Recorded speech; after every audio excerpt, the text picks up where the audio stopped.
Hi, welcome to the IHC Craft Room. I'm Mary. In today's video, I'm going to show you how I made this poinsettia wreath for the holidays. I'll show you all the steps and all the materials.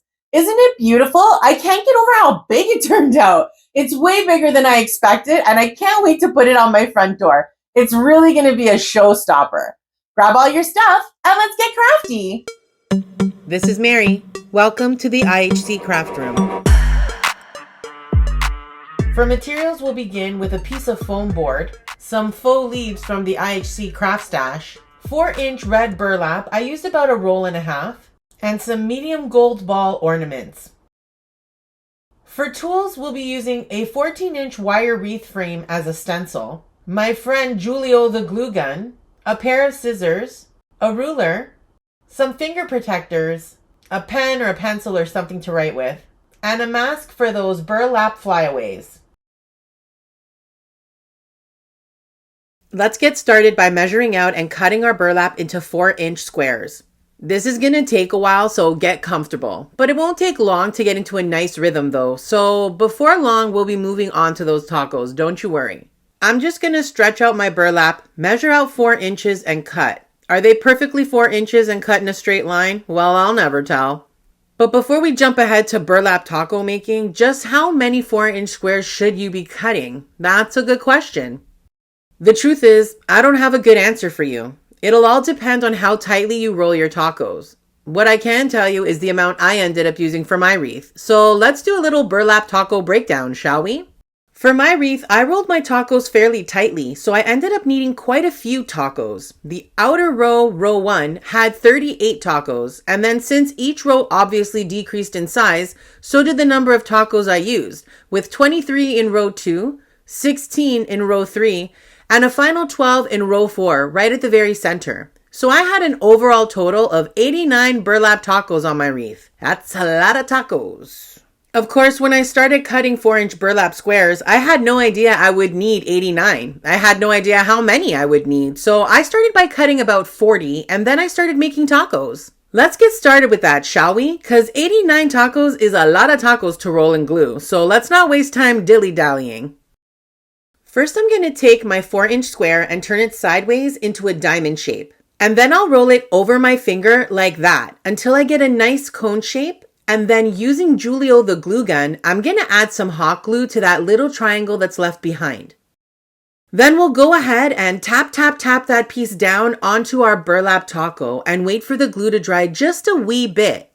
And voila, we just made our first burlap taco. Now let's do that again one more time. I'm going to take my diamond-shaped piece of burlap and roll it over my finger like that. And then using some hot glue on the tiny triangle that's left over, I'll glue that little piece down. And there you go, Taco City.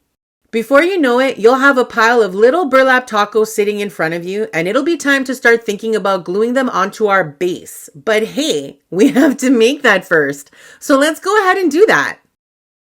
For this wreath, we're going to use our 14-inch wire wreath base as a stencil, but you can use a big compass or something else that's the right size. I was shooting for a 10-inch base, so using the inside of this wreath form will be the perfect size. I really need to invest in a better pair of scissors because this was mega annoying for me to cut, but otherwise it was super simple. We're totally going to cover up this wreath base, so don't worry if you cut yours a little bit wonky or have pen marks all over the place. You won't be able to see it later. Now that we have our base cut out, let's start gluing down some of our tacos. We want them to be at least halfway on the base and half hanging off of it so that our 10-inch base will actually end up being closer to 14 inches in the end when all of our poinsettia petals are glued on. I wanted my wreath to be really full, so I shimmied those burlap tacos up to each other nice and close. And by the end of row 1, I knew I was going to be making a ton more tacos because 40 was not going to cut it. So that's what I did. I guess I would probably need at least another 40, so that's what I made. Another 40 burlap tacos, and then I went back to gluing them down. Look at how beautiful that looks already. This is gonna be gorgeous when I'm done. By the time I was halfway through row 3, I realized I needed to make a few more dozen tacos if I wanted my poinsettia to be full in the center. So I made another dozen or so, which brought me to a total of about 90 or so of these burlap spirals. That's a lot. If I make this wreath again in the future, I'm going to try to really loosen up the burlap spirals to make it more of a loose cannoli type style rather than these tighter tacos. Now that I've added the final pieces into the center, we've got our base wreath completed. So now we only have a few more steps before the wreath will be ready to go. First, let's get these glittery gold ornaments ready to glue down by taking the tops off and then cutting off the little neck piece so that we have a flat surface on all 3 balls. Then I'm going to add a generous amount of glue to each one and glue them down firmly in the center in a triangle formation. Perfect. At this point, we could totally stop and have a stunning wreath as is. But I've decided to add some leaves around the back. I'm going to make them really stick out and be wild. I have 2 types of leaf branches here, so I'm trying to spread them out evenly around the back and glue them down firmly, making sure they really stick out. I was going for a wild lion's mane of leaves, but you can totally make them more subtle by adding a few here and there, just peeking around the poinsettia petals, adding a splash of green. But I'm feeling some super wild vibes over here, so we're gonna go for it.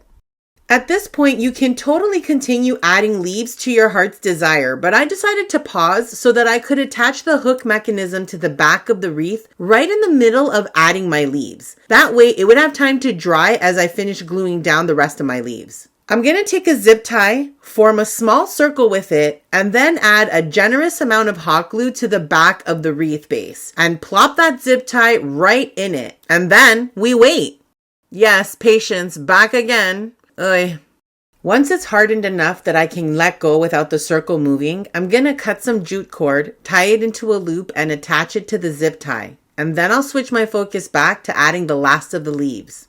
And once the glue is dried a little bit, it'll be time to hang this beauty up on the wall for her big reveal and give her a chance to shine. So what do you think? It came out really cool, right? Like, it's huge. I can't get over the amount of volume that came out of this. Once again, burlap and volume. Mary didn't expect it, okay? And I have to say that you can make this totally different if you're not loving the way this turned out. I've seen a million different versions of this online. You can make your little burlap tacos bigger and make them more like a cannoli size, let's say. And that would make all of the petals of the poinsettia a lot bigger, a lot fuller. You could also put these leaves a little bit more tucked back to make it less of a lion's mane and more subtle. You could use something totally different, not put leaves at all, or maybe use burlap, green burlap for the leaves instead.